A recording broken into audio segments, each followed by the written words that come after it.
육신을 입으신 하나님이라는 제목으로 같이 말씀을 나누겠습니다. 성탄절은 예수님께서 이 땅에 태어나신 날인데 그 의미를 오늘 예배를 통해서 말씀을 통해서 한번 살펴보겠습니다. 성탄절은 하나님의 아들이 육신을 입고 아기로 태어난 날이에요. 우리는 성탄절 하니까 기쁘다 구주 오셨네 이렇게 찬양드리고 기뻐하는데 굉장히 특이한 부분입니다. 어떤 부분이 특이한 부분이냐면 혈과 육을 가진 사람으로 신이 그냥 강림하신 것이 아니고 변화되어서 내려온 거예요. 우리가 어떤 변화에 대해서 물리적인 변화, 화학적인 변화 그런 이야기를 합니다. 물리적인 변화라는 것은 손톱이 닳아서 작아진다든지 비누가 많이 쓰면은 그 양이 작아진다든지 그런 거는 물리적으로 변화되는 거죠. 근데 화학적인 변화라는 것은 전혀 다른 것이 만들어지는 거예요. 산소하고 수소가 만나니까 물이 만들어지는 거예요. 그래서 하나님의 아들 신이 사람으로 태어났다는 날이 바로 오늘 우리 크리스마스다는 것을 돌아볼 필요가 있습니다.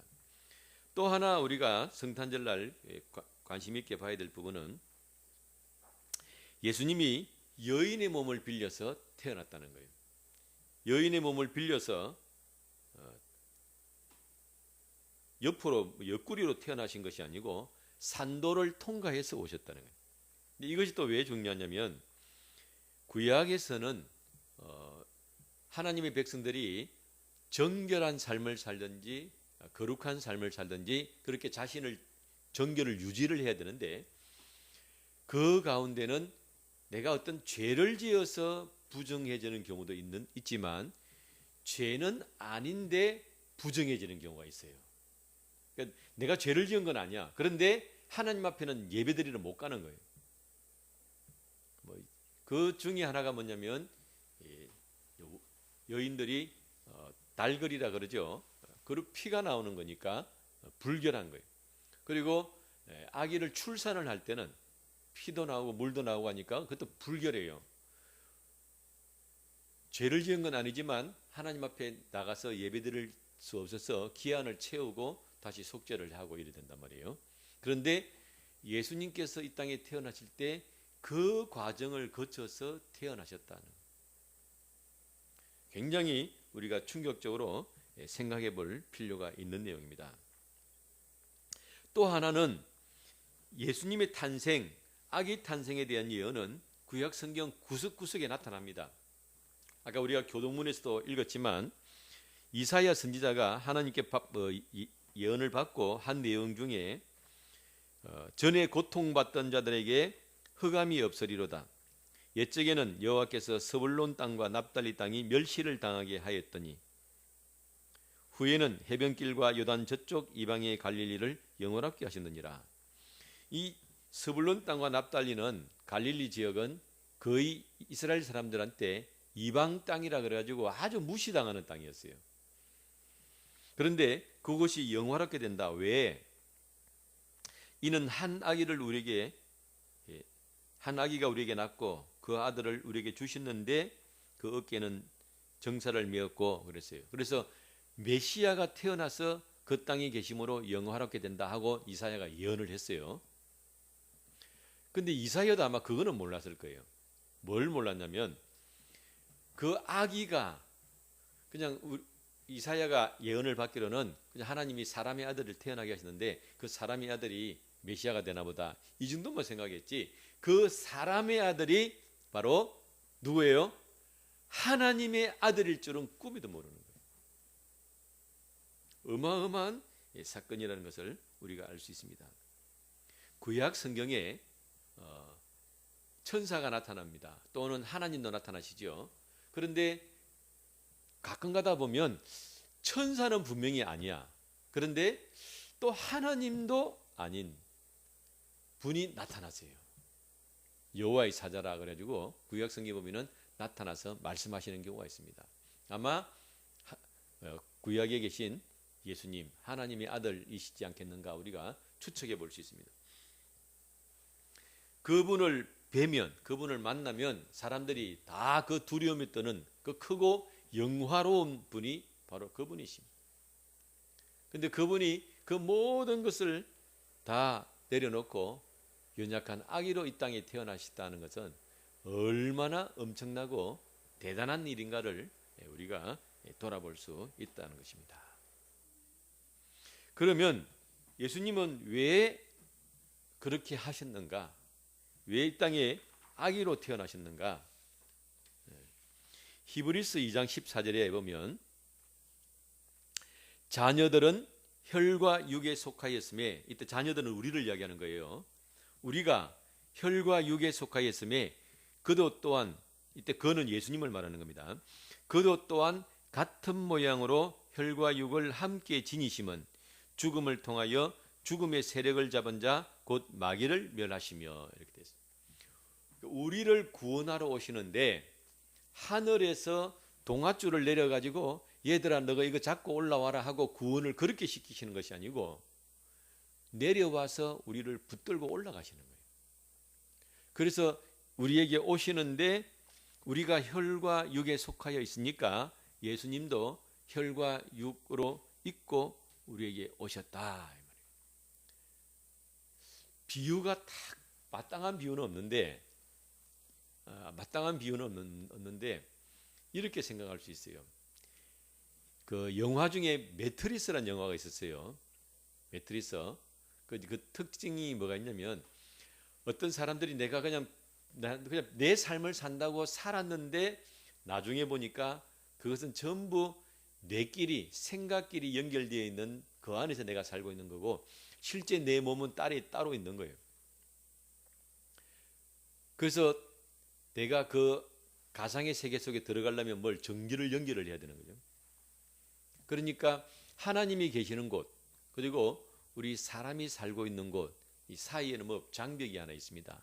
예수님께서 그 하늘나라에서 장벽을 뚫고 이 땅에 내려오시는 거예요. 천사들도 왔다 갔다 하지만 천사가 오는 것하고 다르게 오시는 거예요. 완전히 우리 속으로 들어오셔서 우리 인간 세계 속에 들어오신 분이 바로 예수님이에요. 자, 혈과 육에 우리가 속했다. 혈과 육. 육은 모양을 말합니다. 모양. 돌도 육체죠. 모양이 이렇게 있는 거죠. 돌. 하늘에 구름도 모양이 있고 강도 다 모양이 있고 이렇게 육이라는 것은 어떤 형체로 손에 잡히는 모양을 가지고 있는 거죠. 그런데 거기다가 뭐가 있어요? 혈이 있다 그래. 피가. 그러니까 돌은 피가 안 돌잖아요. 강물도 피가 안 돌고. 그런데 피가 돌면 어떤 일이 생기냐면 생명의 역사가 일어납니다. 피가 돌면 생명의 역사가 일어나면서 자라요. 자라고 역경을 이겨내고 변화하고 성장을 합니다. 그래서 피는 특징이 뭐냐면은 계속 순환을 하는 거예요. 순환. 우리 몸속에 피가 계속 돌아요. 그 누가 돌리고 있죠? 심장이 돌리고 피에 산소를 공급해주고 또 들어온 피는 거르고 양분을 공급해주고 이런 시스템이 몸에서 돌아가는데 그게 살아가도록 계속 돌려주는 것이 피입니다. 하나님께서 우리 근데 피가 돌다가 멈추면 어떻게 되느냐? 그게 이제 생명이 끝이 나는 거죠. 멈추면 죽음이 오는 것이죠. 그래서 하나님께서 우리 사람, 뭐 짐승이든 사람이든 혈과 육을 가진 생명체를 만들 때 로봇처럼 이렇게 만들었잖아요. 그래서 우리 막 피가 돋단 말이에요. 거기다가 같이 심어놓은 게 있어요. 같이 심어놓은 것. 뭘 심어놨느냐? 두려움을 하나님이 심어놨어요. 무슨 두려움? 죽음에 대한 두려움을 하나님이 우리에게 심어놨습니다. 왜? 네가 죽음에 대한 두려움을 가지고 뭘 하라고? 역경을 극복하고 이기고 가라고. 생명이라는 것이 그냥 가만히 있으면 편안하게 그렇게 살아가는 게 아니에요. 온실 속에 화분을 키우면 온실은 아무것도 할 게 없잖아요. 그냥 양분 주면 먹고 자라면 되고, 그렇게 사는 것이 아니고 생명이 살아가려고 하는데 바람이 불기도 하고 천둥이 치기도 하고 뿌리를 내려야 되는데 돌이 있기도 하고 내가 어떤 길을 가야 되는데 산이 있기도 하고 가다가 넘어져 다치기도 하고, 이렇게 살아가는 생명에 대한 두려움, 역경이 오고 난관이 올 때 그 난관을 극복하고 그걸 뚫고 나가도록 뭘 주시느냐? 두려움을 주신 거예요. 자, 내가 지금 빚을 만약에 1억을 졌어요. 그 빚을 1억을 진 두려움과 내가 죽는다는 두려움 중에 어느 게 크느냐? 정상적인 사람은 뭐가 크겠어요? 죽음이 더 두려움이 더 큰 거지. 그러니까 자, 1억을 빚지고 살아가는 것도 두렵고 죽음도 두려워. 그런데 죽음이 더 강해. 그러면 어떻게 됩니까? 더 강한 죽음을 안 당하기 위해서 1억 빚에 대한 두려움을 극복하고 이기고 품고 간다 이 말이에요. 그런데 1억 빚이 더 커, 두려움이. 죽음에 대한 두려움이 더 작아. 그럼 어떻게 되겠습니까? 자살하는 거지. 1억에 대한 두려움이 더 크니까 죽음에 대한 두려움이 작고 하니까 자살해버리는 거예요. 그래서 하나님께서 왜 우리에게 죽음에 대한 두려움을 주셨느냐? 막 우리를 협박하기 위해 주신 것이 아니에요. 생명이 살아가다 보면 여러 가지 어려움과 난관이 찾아오는데 그것 조금 온다고 주저앉고 조금 온다고 힘들다고 그렇게 살지 말라는 거예요. 그걸 이기고 극복하도록 죽음에 대한 두려움을 우리에게 심어 놓으셨어요. 그래서 생명이 피가 순환하다가 멈추면, 사회에서 내가 사회생활을 하다가 멈추면 내가 죽는구나 하는 그 죽음에 대한 두려움을 주셨다. 죽음에 대한 두려움을 주신 목적은 뭐예요? 극복하고 역경을 극복하고 살아라고 주신 거예요. 살아라고. 또 짐승들은 그것이 있고 사람은 거기다가 지옥에 대한 두려움도 같이 있습니다. 진짜 죽음은 지옥이다. 네가 이 땅에 살다가 죽으면 끝인 줄 아느냐? 영원히 고통당하는 지옥이 있다는 것도 하나님은 우리에게 알려주셨어요. 그러면 그 두려움의 목적이 뭐냐? 그 두려움은 바로 내가 이 땅을 잘 살고 바르게 살도록 넣어놓은 거예요. 우리가 차를 타고 이제 고속도로를 달리다가 사고가 났잖아요. 그러면 어떤 위험이 있냐면 내가 차가 사고 났다고 갓길로 대어놓고 조치를 취하다 보면 그 갓길에서 뒤에서 또 와가지고 사고 나는 거, 2차 사고가 있어요. 그런 게 무섭다고. 자, 내가 다쳤어요. 다쳐가지고 어디 팔에 뭐 통증이 있고 다쳤는데 다쳐서 막 통증이 있을 거 아니에요. 그 통증이 있는 목적은 뭐냐면 네가 이만큼 다쳤는데 이 다친 것이 더 커지지 않도록 통증이 있는 거예요. 내가 발을 디뎌가지고 쫄뚝쫄뚝 하는데 이쪽 뒤지니까 아프네 그러면 안 하잖아요. 안 해야 이게 빨리 아문단 말이죠. 저도 얼마 전에 종아리 찢어져가 쫄뚝쫄뚝 했잖아요. 그러니까 어찌 되면 뭐 깜빡 잊어버리고 막 옛날처럼 걷는단 말이에요. 그럼 어찌 됩니까? 아프지요. 그러니까 안 아프니까 거기를 이제 안 걷는 거지. 왜? 자꾸 안 써야 아물거든. 그래서 하나님께서 우리에게 죽음에 대한 두려움은 2차 어려움이나 또는 여러 가지 역경들을 극복하라고 주신 거예요.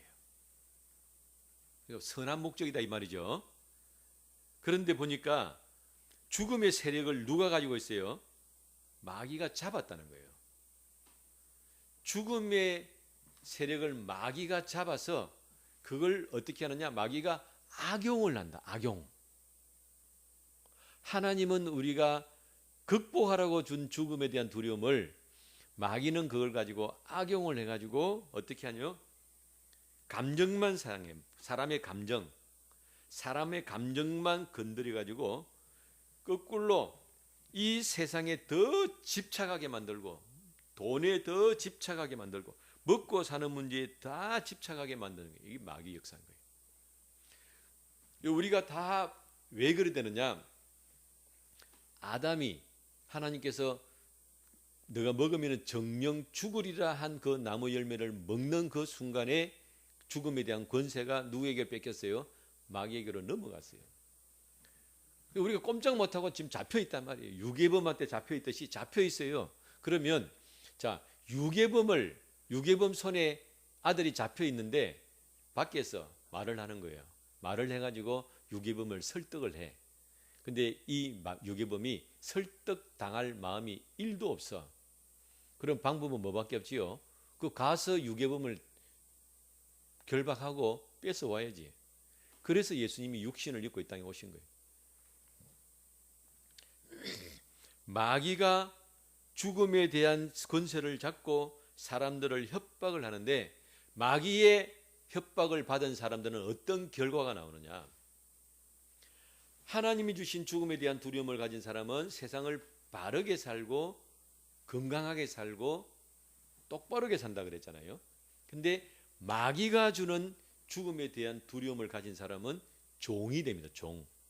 비굴해진다면 마음이 내가 한 푼이라도 더 벌라고 하나라도 더 얻으려고 그러니까 인격이고 자존심이고 품이고 다 잃어버리는 거예요. 어디 가서 볼 수 있어요? 북한 가면 볼 수 있어요. 북한에 가면 아 죽음에 대한 두려움으로 살면 저렇게 사는구나. 실모습을 하나님이 우리에게 보여주셨다. 실모습을. 자, 그래서 오늘 우리 읽은 우리 본문에 사랑하는 자들아 영을 다 믿지 말고 모든 영들이 하나님께 속하였나 분별하라 그랬어요. 마귀도 영이란 말이에요. 마귀가 그럴싸한 말로 죽음에 대한 세력을 잡고는 사람을 그럴싸한 말로 속여서 살살살살 한 발씩 우리에게 다가와요. 무서운 게 뭐냐면 어느 날 갑자기 오면 우리가 다 거부를 하는데 한 발 들어오는 거예요. 얼마나 마귀가 그런 걸 잘 아는지 모릅니다. 한 발 들어오니까 사람들이 조금씩 거부하다가 점점점 익숙해지면서 굴복하기 시작하는 거예요. 그래서 영을 다 믿지 마라. 마귀가 광명의 천사로 변장을 해서 여러 가지 현혹된 말을 하고 있어요. 밖에서만 마귀가 역사하는 게 아닙니다. 교회 안에서도 마귀가 역사를 해요. 교회 안에서도. 영을 다 믿지 말라 그랬는데 영은 천사를 이야기합니다. 천사는 우리보다 높은 존재예요. 지금 현재로는. 우리보다 높은 존재의 말은 우리가 확인할 수가 없어요. 그렇죠? 자, 여러분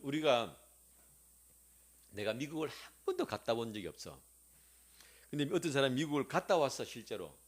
그리고 그 사람이 야 내가 미국 가니까 이렇더라 하고 이야기를 하면 내가 그 말에 대해서 뭐 판단하거나 반론할 수 있어요? 없지. 왜냐하면 나는 못 가봤잖아요. 그러니까 저 사람이 참말을 하는지 거짓말을 하는지를 알 수가 없는 거예요. 높은 존재의 말은 낮은 사람이 알 수가 없습니다. TV에서는 날마다 의사가 이 말을 하고 내일 되면 저 말을 하고 과학자가 오늘은 이 말을 했다가 내일 되면 저 말을 하고 정치가들이 오늘은 이 말을 했다가 내일은 저 말을 해요. 무엇이 옳은지 우리가 판단할 수가 없습니다. 역사나 정치나 경제나 기술 이 세상을 살아가는 데 필요한 많은 것들 그래서 그것으로 인해서 많은 사람들이 혜택을 누리고 또 권세를 누리는 그것들이 있지만 우리가 알 수가 없다. 무엇이 옳은지 무엇이 그런지 그렇다 하니까 그런 줄 알고 살아가는 것뿐이다. 판단할 수가 없다 이 말이에요. 그런데 영적인 말은 다르다. 영적인 말은 너희가 분별해야 된다. 세상 것은 내가 몰라가지고 야 지금 물가 올라가니까 금금 전략하고 저축해라. 내가 잘 몰랐어. 그러면은 좀 뭐 물질을 잃어버리고 좀 힘들고 어렵게 살아갈 수도 있어요. 그거는 세상 지식이 부족해서 그러네. 그런 부분은 좀 모자랄 수도 있다 이 말이에요. 그런데 영적인 부분에 대해서는 너희가 양보하지 마라. 민감하게 듣고 반응하라 하는 거예요. 오늘날 특별히 이 시대에는 이런 얼마나 많은 거짓 말들이, 거짓 선지자가 세상에서 나와서 말하고 있는지를 모릅니다. 우리가 왜 어떻게 그것이 분별이 가능하냐? 우리보다 높은 존재의 말은 우리가 확인할 수 없다 그랬는데 우리가 어떻게 알 수 있느냐? 그것은 우리 속에 누가 계시기 때문에, 우리 속에 성령님이 계시기 때문에 분별할 수 있다. 분별할 수 있다. 내가 성령과 일체가 되어 있으면 자동적으로 알게 돼 있어요. 왠지 싫어. 저거는 왠지 싫고 저거는 왠지 좋고 어떤 거는 감동이 되고 어떤 거는 눈물이 나고. 자, 그래서 영적인 것을 분별해야 된다. 영적인 것을 분별해야 된다. 그러니까 그러고 난 다음에 2절 보니까 이로써 너희가 하나님의 영을 알지니 곧 예수 그리스도께서 육체로 오신 것을 시인하는 영마다 하나님께 속한 것이요. 그래서 자, 영적인 것을 분별하라 그랬는데 그 분별하는 것의 핵심을 요한이 적은 것은 뭐냐면 예수님이 육체로 오신 것이다. 그럼 뭐 육체로 오시지 않았으면 뭐지요? 이 초대교회 당시에 이단들이 있었어요.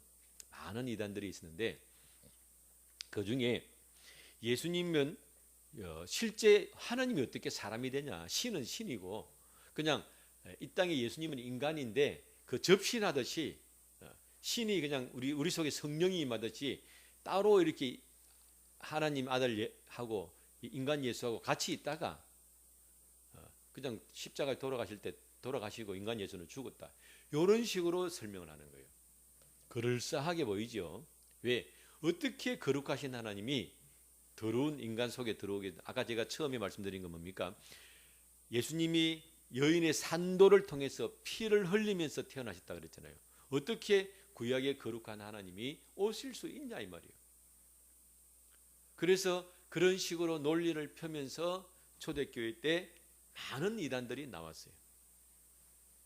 자, 오늘 우리가 이 시대에 예수님께서 육체로 오신 것을 시인하는 영마다 하나님께 속한 것이다 하는데 지금 현재도 해당되는 말씀이에요.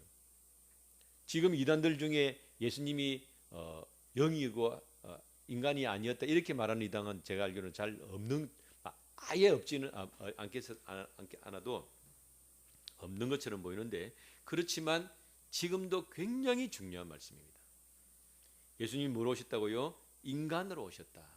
하늘 보좌를 버리시고 그냥 성령님이 우리에게 임재하듯이 그렇게 성령님 따로 우리 따로 이렇게 되는 게 아니에요. 예수님은 완전히 변화되어서 인간으로 오신 분입니다. 그것을 시인하는 영마다 하나님께 속했다. 하나님께 속했다. 그래서 오늘 이 크리스마스 날 우리가 관심 있게 봐야 될 부분은 바로 예수님이 육신으로 오셨다. 육신을 입고 오셨다는 표현도 사실은 좀 그냥 사람으로 오셨다는. 이것이 왜 중요하냐? 왜 중요하냐면 육신으로 오신 이유가 있어요. 자, 우리가 이런 세상살이를 하다 보면 이런 것이 있습니다. 사람들이 야, 좋은 게 좋은 거야. 그런 말 들어봤죠? 자꾸 뭘 따지면 우리가 사람이 모였을 때 또 어떤 일을 진행을 할 때 뭘 자꾸 이렇게 따지면 불편해합니다. 불편해하면서 야, 좋은 게 좋은 거야. 야, 얽히고 설키고 적당하게 서로 살아가자 좀. 틀어서 먼지 안 나는 사람 어딨냐. 서로 이익을 챙겨주고 좀 적당하게 양보하고 모른 척하고 이렇게 살아야 세상이 둥글둥글 살아가지. 그렇게 너처럼 모나가지고 어떻게 살아가겠느냐. 좋은 게 좋은 거다. 그럼 그때는 뭔가 이렇게 정확한 구분이 없이 그냥 막연하게 좋은 거다는 나쁜 그런 마음인 거죠. 실제로 우리가 사회에서 경험하고 있는 내용이죠. 자, 그다음에 가상현실이라는 것이 있습니다. 가상현실. 가상현실이라는 것은 뭐냐면 글자 그대로 가상이에요. 실제로 존재하지 않은데 마치 현실이 되어 있는 것. 그 지금은 좀 많이 뜸해졌지만 옛날 영화에 완전 난리가 난 영화가 있었어요. 그 아바타라는 영화는 안경을 끼고 보면 막 사람이 보통 우리 화면에서 그냥 영화를 보면 화면에만 사람이 있는데 화면에서 튀어나와 막 내 앞으로 날아오고 저쪽으로 날아가고 이런 가상현실이라고. 그리고 그뿐만 아니고 사람이 안경을 끼고 이런 안경을 끼고 한 번씩 TV에 보면 그런 장면이 나오고 이딴만한 안경을 껴요. 그러면 나하고 저기 서울에 있는 사람하고 중간에서 만나. 중간에서 만나면 그게 땅이 있어요. 야, 우리 오늘 저기 서울시청에서 만나자 그러면 실제로 시청 모형이 그대로 안에 건물이 다 있어요. 그러면 나하고 그 사람하고 둘이서 시청에서 만나는 거예요. 만나가지고 이야기도 하고 길을 가면 그 시청 건물이 계속 나타나면서 안에 건물이 나타나고 복도가 나타나고 뭐 방이 나타나고 이렇게 돼요. 그게 가상현실이에요. 근데 지금도 그랬는데 앞으로 이것이 점점 더 분명해집니다. 실제가 되어 실제. 구분이 안 가요. 그러니까 내가 생각하는 것하고 현실하고 구분이 안 가요. 이게 도대체 꿈이냐 생시냐 문제가 아닙니다. 또 그런 거는 이제 이건 완전히 글자 그대로 가상현실이고 지금도 우리 대한민국은 가상현실 속에 살고 있지요. 부정선거가 없다고 생각하고 사는 사람, 부정선거는 뭐냐 있다고 생각하는 사람. 왜 똑같은 대한민국을 바라보면서 완전히 다른 세상을 바라보고 있는 그렇게 살고 있지 우리가 가상현실.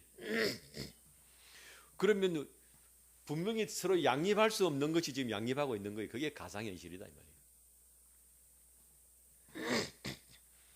그러니까 이 가상현실에서 뭘 만들고 영화에서 보여주기 하고 이런 것은 어떤 것이 있냐면 실제가 아니기 때문에 정확하게 하지 않습니다.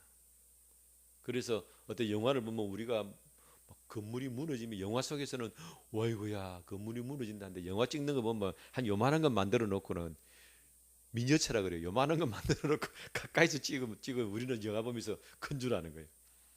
왜? 보여만 주면 되니까 적당하게 하면 돼요. 그게 가상현실이다 이 말이에요. 보여만 주면 되니까 정치하는 사람들이 뭡니까? 보여만 주면 되니까 여론을 조작하고 선동하는 거예요. 자기 그 기간 동안에 단물 다 자기는 빼먹고 자기 이권 다 챙기고 도망가면 되니까 보여만 주면 되는 거예요. 그런데 육체가 된다는 것은 뭐냐면 보여만 주가 되는 문제가 아니에요. 육체는 실제가 되는 거예요. 실제. 제가 지난번에 한번 말씀드렸지만 뭐 기린의 목이 길어졌다. 뭐 진화론 자들은 뭐 위에 있는 뭐 서로 경쟁하지 않기 위해서 하여튼 말 같지 않은 기린이 목만 길어지면 목만 길어진다고 되는 게 아니에요. 목만 길어진다고 되는 것이 아니고 목이 길어지고 나면 동반되는 게 뭐가 있냐면 심장에서 목까지 머리까지 피를 올려보내야 되잖아요. 그러면 심장 박동이 훨씬 더 세져야 됩니다. 그런 문제가 있단 말이에요. 이걸 하나 바꾸면 거기에 딸린 게 많이 생겨요. 그래서 심장 박동을 올린다. 심장이 가도록 피가 가도록. 그런데 또 무슨 문제가 있어요? 개가 또 물을 마시려고 머리를 밑으로 내리면 그 압력으로 머리 쪽으로 피를 보내면 어떻게 됐어요? 내진탕 나는 거죠. 핏줄 터져가지고. 그러니까 영화에서는 뭐 머리를 뭐 길게 뽑아가지고 마음대로 해도 아무 상관이 없어. 그런데 육체가 되면 그런 세세한 하나하나의 모든 문제가 생겨요. 그냥 그림으로만 만들어가지고 그게 될 문제가 아니다. 그래서 제가 평생에 잊지 못할 중요한 교훈 하나를 받은 게 있어요. 막 뭐 한참 뭐 특허 낸다고 막 한쪽 까불다가 뭐 나름대로 해가지고 한번 특허 신청을 한번 해봤거든요. 그 답장이 왔는데 뭐라고 하냐면 머릿속으로 되기를 원하는 것을 막연하게 기록해놨다 이러놨더라고. 막연하게 뭐가 되기를 원하고 그렇게 되는 것으로 서로 말하고 이렇게 해서 가면 되는 것 같지만 그것이 실제 물건으로 이루어지려면 여기서 힘을 보내면 뭐가 중간에 어떻게 작동을 하고 어떤 방향으로 작동하고 얼마의 힘으로 작동하고 다 적어야 돼요. 그게 육체다 이 말이에요. 육체. 현실은 냉정한 겁니다. 현실은 냉정한 거예요. 내가 무슨 세금을 하나 낼 때 예를 들면 1원짜리 하나를 못 맞춰가지고 1원을 못 내도 연체입니다. 연체. 100만 원을 내야 되는데 100만 원을 못 내고 99만 9,999원을 냈어. 1원을 못 냈어요. 그래도 그건 연체입니다. 입금이 안 되는 경우도 있어요.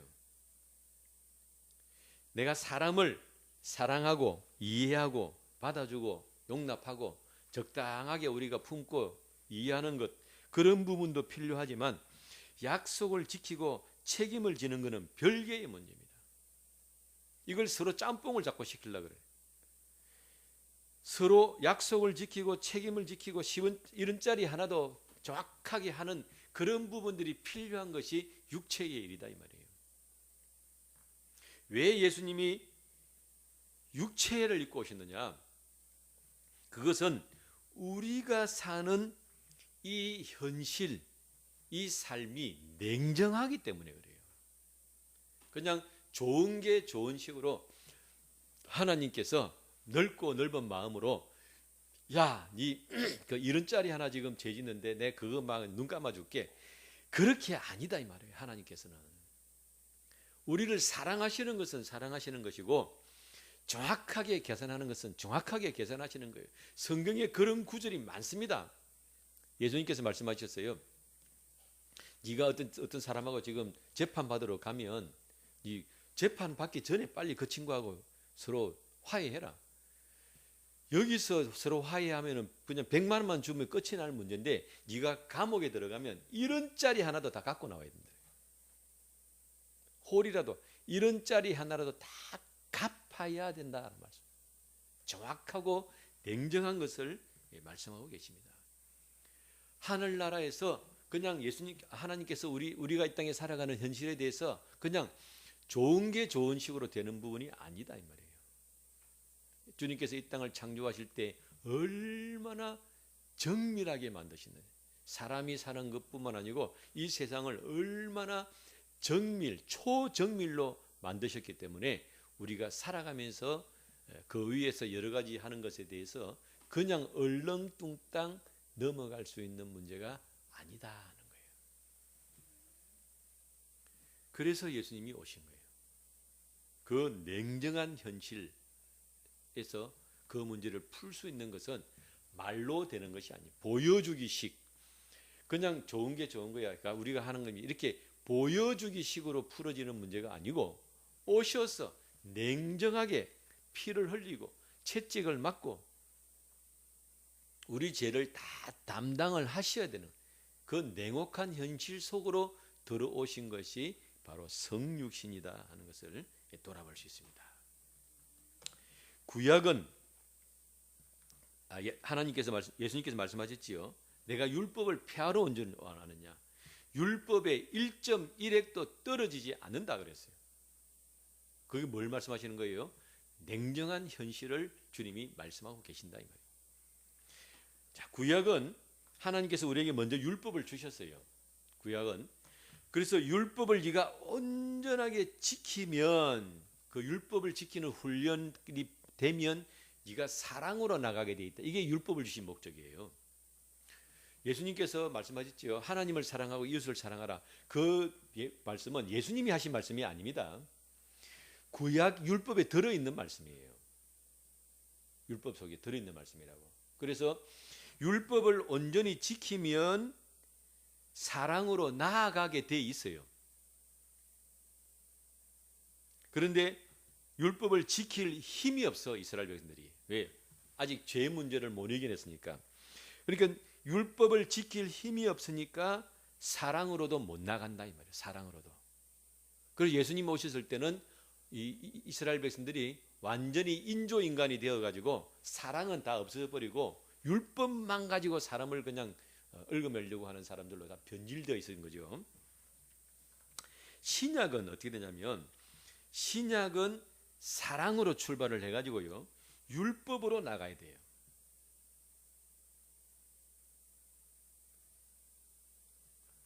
하나님께로부터 사랑의 힘을 공급받아 우리 힘으로 할 수가 없지요. 그래서 주님께서 먼저 우리를 사랑하시고 먼저 용서하시고 먼저 우리에게 사랑을 부어주셔서 우리가 먹고 마시고 힘을 내도록 엘리야에게 천사의 양식을 공급한 것처럼 우리가 먹고 힘을 내도록 예수 그리스도의 생명을 우리에게 부어주셨어요. 사랑을 공급하셨습니다. 그러면 우리가 그 사랑을 먹고 그러면 우리가 가는 방향이 뭐냐면은 율법으로 나가게 돼 있어요. 왜? 예수님 말씀하셨죠. 율법의 1.1획도 떨어지지 않는다 그랬기 때문에 우리는 당연히 율법을 지키게 돼 있어요.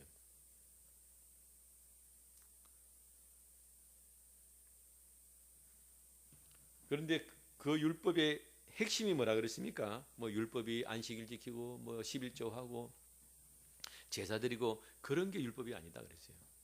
예수님 하나님께서 이스라엘 백성들이 건성으로 와가지고 온갖 죄를 다 지면서 하나님께 절기되면은 속죄제 드리러 오고 할 때 뭐랬습니까? 내가 소와 양의 피를 기뻐하느냐? 너희 상한 심령을 내가 기뻐한다 말씀하셨잖아요. 그게 율법이다 이 말이에요. 율법을 온전히 지킨다.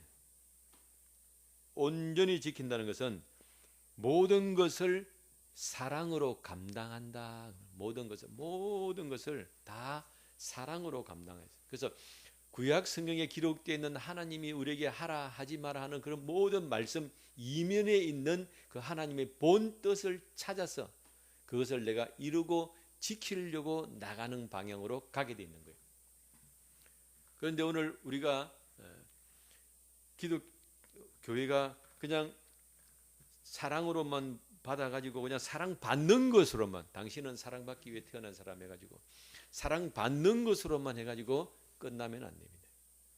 우리가 사랑을 다 받고 나면은 어디로 가야 된다고요? 율법으로 나가야 된다. 그래서 저는 개인적으로 왜 아직까지 주님이 오시지 않느냐? 하나님이 많은 교회 초대교회 때부터 지금까지 많은 교회에 사랑을 주셨는데 그 교회 성도들이 사랑만 받고 율법으로 나가지 않고 있는 거예요. 그래서 율법으로 나가는 걸 보기를 원하신다. 그래서 아직까지 안 오시는 거 아닌가? 이거 순전히 제 개인적인 생각이에요.